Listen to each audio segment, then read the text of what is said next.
I'm just basically going to discuss about what Devex IT does, who are we, what are we doing, how different our processes are with other consulting companies. As Eric has already mentioned earlier, we are a product-driven, product development-driven company, so everything is kind of internal. And so there, I'll be introducing the team to you as well. So with this slide, I want to accomplish describing Devex IT and why it's a privilege to be part of it. So since I was running out of very creative ideas on how to present my slide, and I didn't want to be rigid, and I want to touch base with the community who knows how to do test-driven development, this is actually, the whole slide is actually test-driven. But it's not tested anyway. So the feature is to discuss Devex IT. And in order to describe Devex IT as a product development-driven team, as the senior technical lead of the IT department, I want to be able to deliver this presentation, eat, go home, and then sleep. So there you go. This is essentially what I'm going to do tonight. So, and I'm going to test one or describe one scenario for you, which is, this is a fact actually, that Devex IT actually rocks. So given that Devex hosts a Frog Meetup event, and let's see if this case will actually pass. There it goes, it's a green. In fact, we're all here right now in this event, and we're all going to enjoy food later. So when I start this presentation, which I'm doing now, so it is then a green, then I should be able to illustrate the difference of consulting from product line development. So let's see how this is actually implemented. So there, it's a red. So what we actually do is finding the right programmer for the right job. I'm the one who does all the hiring, but there are a lot of referrals, a lot of good people from the community, from Prague, but my questions for interview are actually very short and sweet. But let me tell you that not all the stellar programmers out there pass the questions that I ask. So this is a photo that I found on the web. What? Yeah. How to make money on the web 2.0. So it's basically a cartoon. It says, what would you pay for my attention stream?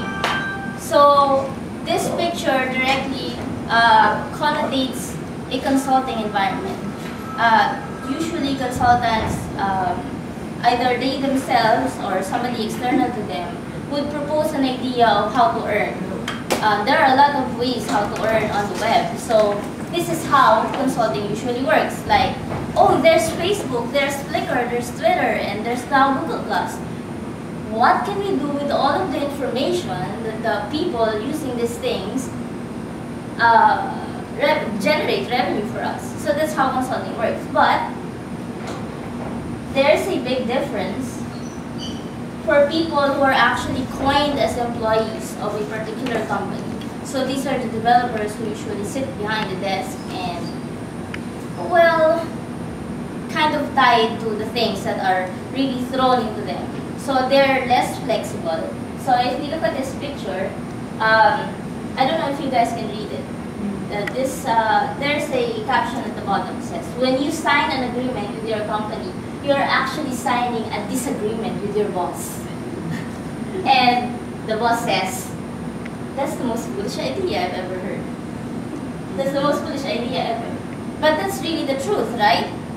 Because when you graduated from your 4-year college course in, I don't know, computer science or computer engineering or an IT course, you learned a lot of stuff. But when you go out to the real world, your boss will tell you different things and ask you different things to do, which might actually go against the principles that you've learned in your collegiate school. So there are a lot of constraints between consulting and product development driven company. So some of the things I have noted, well, I'm running out of pictures. This is really hard to find on the net. Well, one, when you're a consulting company, your technology is actually not bound by company requirements. It's like your client will come up to you and say, I want this, this, this, and that. How do you propose to do that? How can you deliver that kind of requirement to me? So you will go out and say, oh, that's highly achievable by WordPress, Drupal, or I don't know, some packaged Rails application out there or something. So we from Devex are usually bound by the company requirements. We are not usually the one who dictate, more often than not, of course, that these are the technology requirements that we will be using. So as of the moment, Devex is bound by Rails applications. We have Java applications, but we are trying to go down the line wherein all the applications will be built on Rails, Ruby on Rails at least. Another pros or cons is that there is no direct control over the timeline. So usually consultants would get all the time that they need, like, oh, I can do that in 3 months.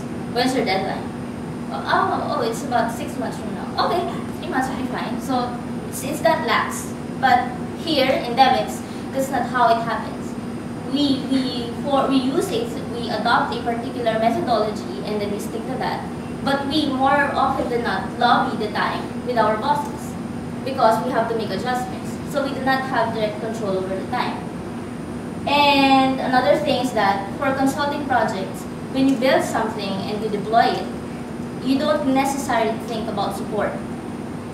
The bugs are actually an external contract. But here, in our case, we care about bugs. We love the bugs. Come on, bugs, keep pouring. No, I mean, we welcome them and we try to treat them as areas for improvement.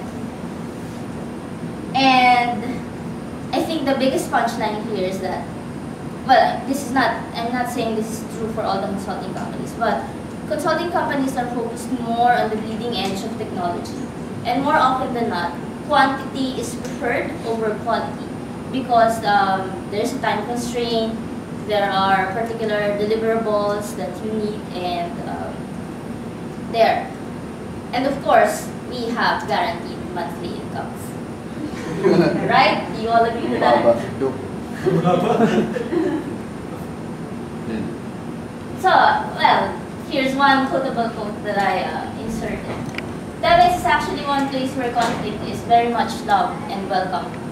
I know that it's kind of hard to understand what I mean by this statement, but we love to argue. Argument is one avenue where you will find that there are other ideas that you can still incorporate into your current system or process. So when nobody is actually raising their hands or saying what they want to say, then that's the end of Devex. That's the end of a team. So we welcome ideas through conflict, through arguments.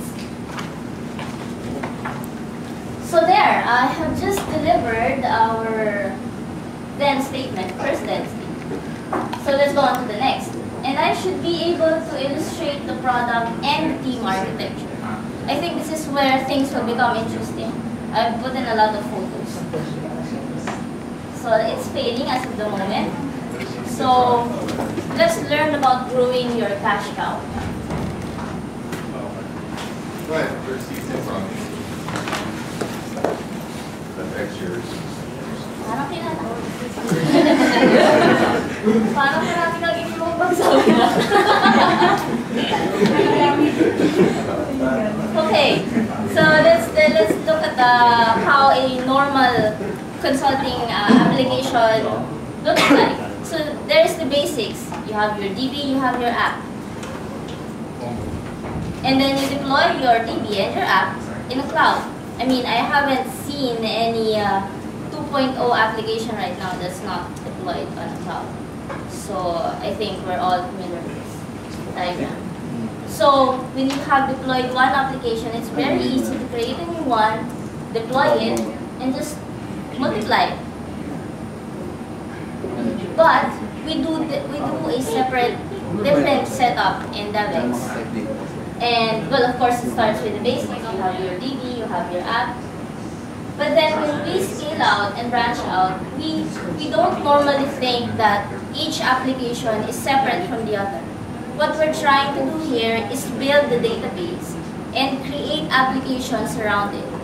So this is how we are going to scale. So it's not like one application separate from the other and deploy it separately. And then when we scale further, because of load or whatever, we now have our slaves, and we now have our apps. This is not exactly how we structure our applications, but I'm just illustrating to you how different the setup is. And then we have the whole thing on the cloud. So, yeah, but Devex is not for the faint-hearted. This is actually a photo of a former IT.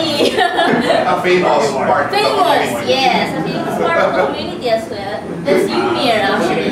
So this is actually one way for us to impose that we need to lock our desktop machines and laptops whenever we are away, because that is one part of our security agreement with our clients.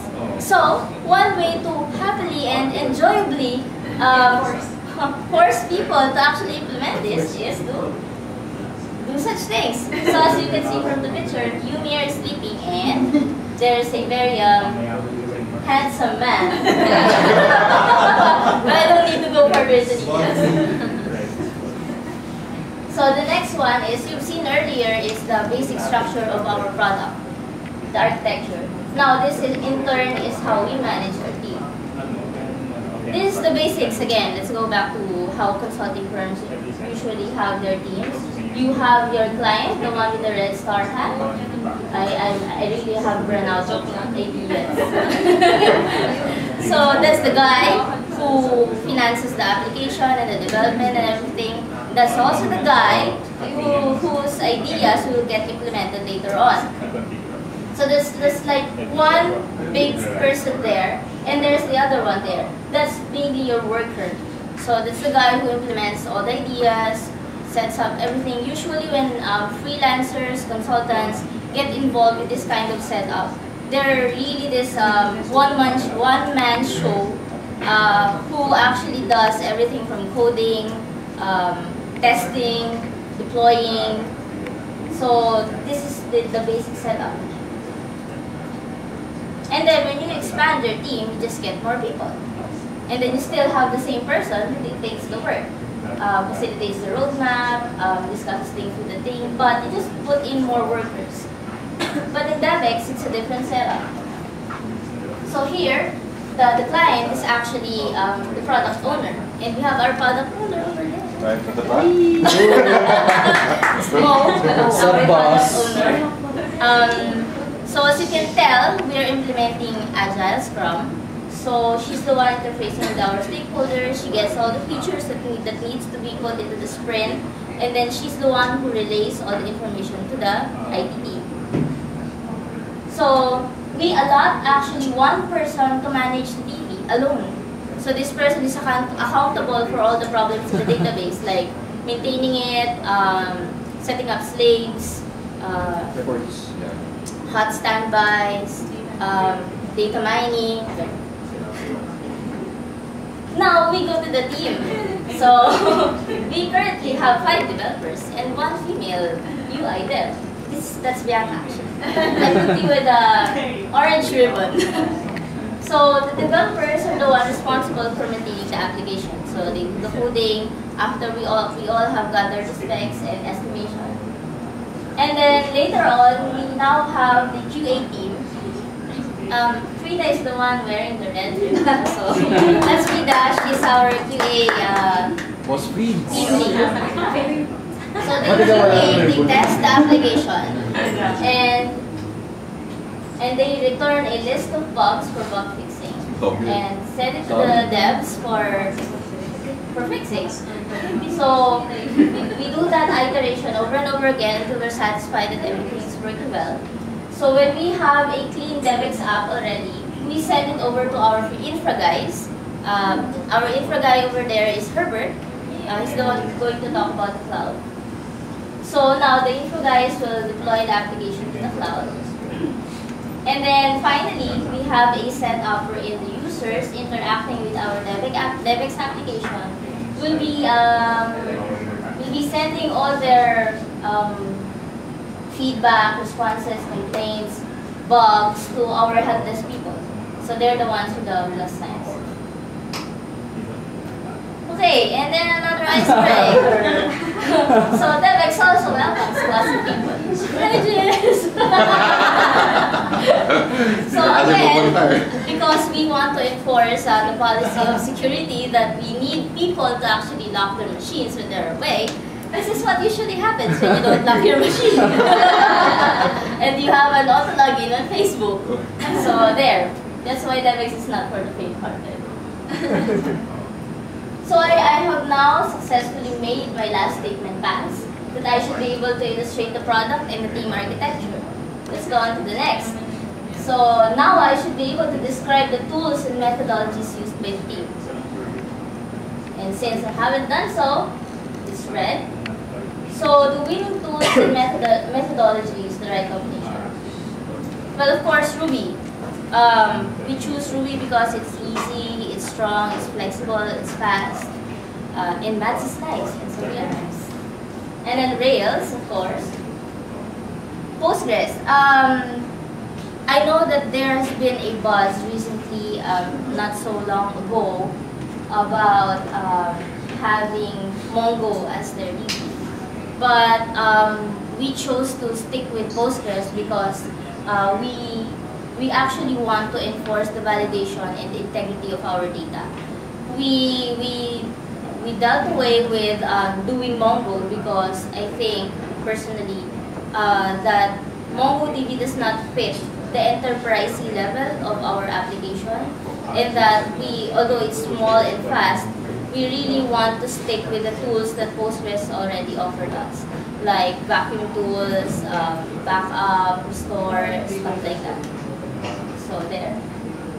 And we didn't choose MySQL as well because there are certain drawbacks with MySQL in relation to object relational management. So we stuck with Postgres, but we're running on 8.3 right now, not yet on 8. And Amazon Web Services, we use it for S3 and cloud, cloud computing. And then we are also a marriage of different operating systems. So one of our developers actually use Windows for development while the rest are running on Mac. It's actually just a preference. And Windows is also used for testing across different browsers, of course. So right now we're not supporting IE6. Please, IE6 is dead. Anybody here who believes that IE6 needs to be resurrected, please, the door is just right there. Let's not support IE6 anymore. Well, Errol is saying IE6 is now resurrected as IE9. And then we have Redmine for our ticketing system, and Google Docs.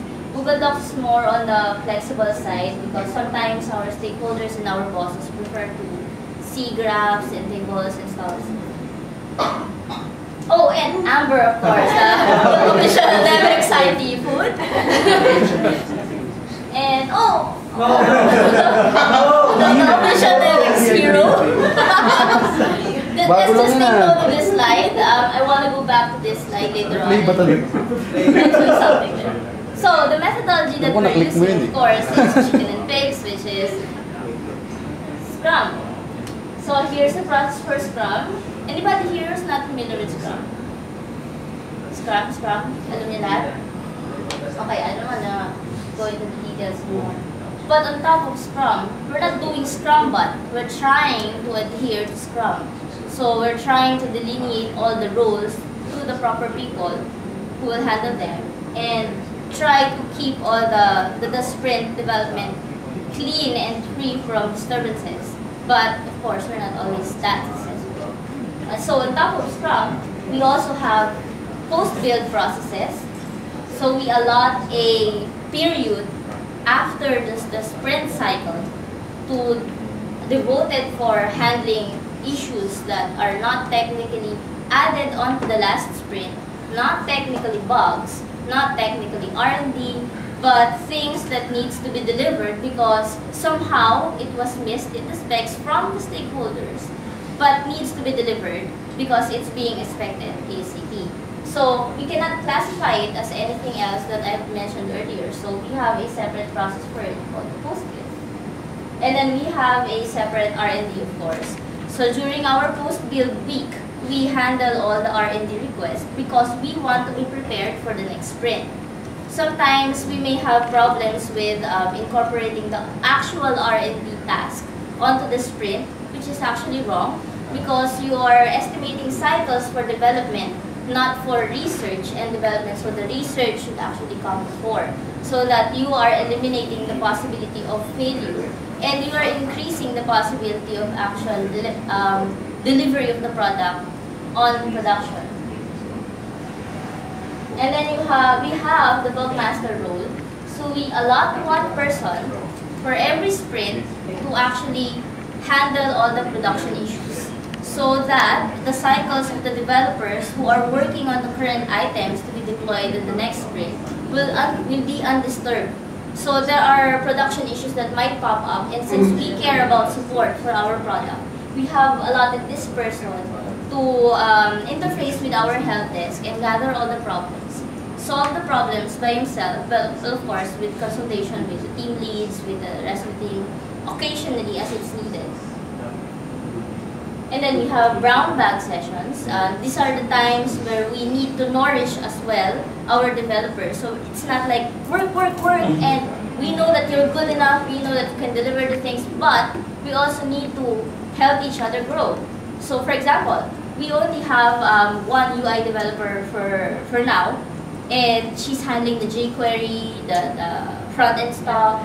But there are times that she would need to actually explain to the developers the benefits, the tools that we might actually need to incorporate into our process. So these are the avenues for that. Or for example, Errol here will share later about Rescue. So it's a new tool that we can incorporate to, one, replace delayed jobs, or actually solve other problems like indexing and schedule it properly. And then we have off-cycle projects. These are the stuff that actually are small stuff, small items that can't really be included in one sprint, and it's not related to a post-build, it's not a bug. So we usually have agreements, separate agreements, either outsourced or internal, wherein there are small items that we can inject and is put into production for every scheduled batch build. And then we have Aptex reports. Of course, we need to monitor our performance. The speed, what pages are actually causing slowdowns, are there bottlenecks somewhere in the code? So we schedule this either weekly or twice a month, depending on the load of the server or what's the recently released feature on production. And then we handle UI bugs separately. So we have just recently conceptualized this Prod UI Bugs Wednesday, wherein Bianca here is allotting her Wednesdays to handle UI bugs alone. Because she's the only UI person, she can't do fixes every day because it will disrupt her development cycle. So we allot one day for her to handle all of these things all at the same time so that it goes into the next production build. And then last, we have the Black Ops projects. Eric's actually the one handling the Black Ops projects. So the Black Ops thingy is actually for outsourcing stuff. Stuff that needs to get out of the list from our roadmap, but we can't handle it ourselves. And it can't be put into off-cycle projects because it's big. So that's basically what Black Ops thingy is. So I will now discuss the tools and methodologies. So I want next to be able to present a generic roadmap. So currently we have Devex, our main cash cow site, devex.com. If you haven't seen it, please visit it. There's a free Wi-Fi. So, and we have DevHire.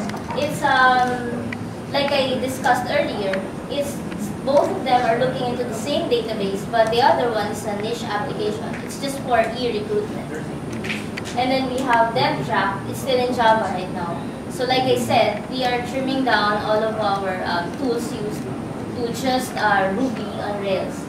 So, and then the next step for DevHire is that we're going to create DevHire Plus and DevHire Lite. So The other one's premium, the other one is just a trimmed down version. And then so next step would be to convert DevTrack to ROR. So this entire thing, there are other stuff skirting around it, like Devex Connect. Devex Connect is like a widget-based posting related to jobs. So our jobs board can actually be pulled externally if you have a Devex Connect account. And then we have interface with Cvent, which is up and coming. We have Matthew, which is our taxing and accounting related application created by and then we have other applications as well running on WordPress. These are just static for other purposes. So now we want to replace everything inside there with a good API. So we are working towards that direction as well. So there, we're done with the roadmap. And now I should be able to think Devex is full. So, you know, just like hanging out. We come to work every day, we're just like, okay, what are we gonna do now? Alright, I'm pretty sure we're gonna get that done over at the end of the day. Ganun ba yan? And then I just wanted to show this to you guys. Our schedule is actually flexible. So we just need to render a number of hours every month. But we come in at specific times during the day. It depends actually on the deliverables that are required from a day-to-day basis. So we have that. Like, you know, taking you back in kindergarten days. And we don't have Nerf guns, unfortunately. Not yet, but we want to. This is actually useful for people for just putting on their headsets and you just can't really call their attention. Like, somebody there. And we actually have smokers inside the room. Actually, the smokers are not here, right? Where's Nico? Oh, okay. Wala na anyway. But those are e-cigarettes, mind you. So it's like, you know, taking the liberty of smoking inside the room. And it's healthy. And you don't bother actually, it's just water paper. And we have quarterly evaluation, which actually merits us a bonus appraisal, but which is usually paid out late. But nonetheless, we get to be appraised every quarter and see whether we're really touching up on our goals and improving our skills. And then lastly is that we value teamwork. We enforce the word team. The difference mainly with consulting is that you're just given your daily tasks to just tick out, throw off the list. But here, we want to emphasize the team. We want to work as one collective unit. So we don't normally overpower somebody else from the team, like getting more stuff to do or something like that. And we actually don't want heroes. And I'll say it again, we don't want heroes in the team. I don't like people, particularly, who will come up and say, I can do that, regardless if somebody is actually tasked to do that. Or somebody who wants to just kill all the bugs and not ask the team about how they feel about it, the approach. It should be a collective effort. So we don't value heroes, but we make fun of them. So, finally, we are cool because we are passionate professionals who can cope with the daily stresses and can survive to see through a successful quality sprint product release because we all commit to one goal. We recently had our team building, and I think the rest of the Devex IT peeps here would attest to that. So there, and my final statement will be, I should now be able to give some advice and closing remarks. So, all I can say is that for the developers here who are not yet employed, I'm not hiring, right? I'm just telling you that you should know what company you're really applying to. Whether you should assess yourself whether you're the kind of person who would rather work in a consulting company as a freelancer or as a consultant, or somebody a developer who can work passionately and actively in a company whose main line is a product-driven development. There, because it matters a lot. You actually will lose people if they don't fit that kind of environment. So there, I should now hear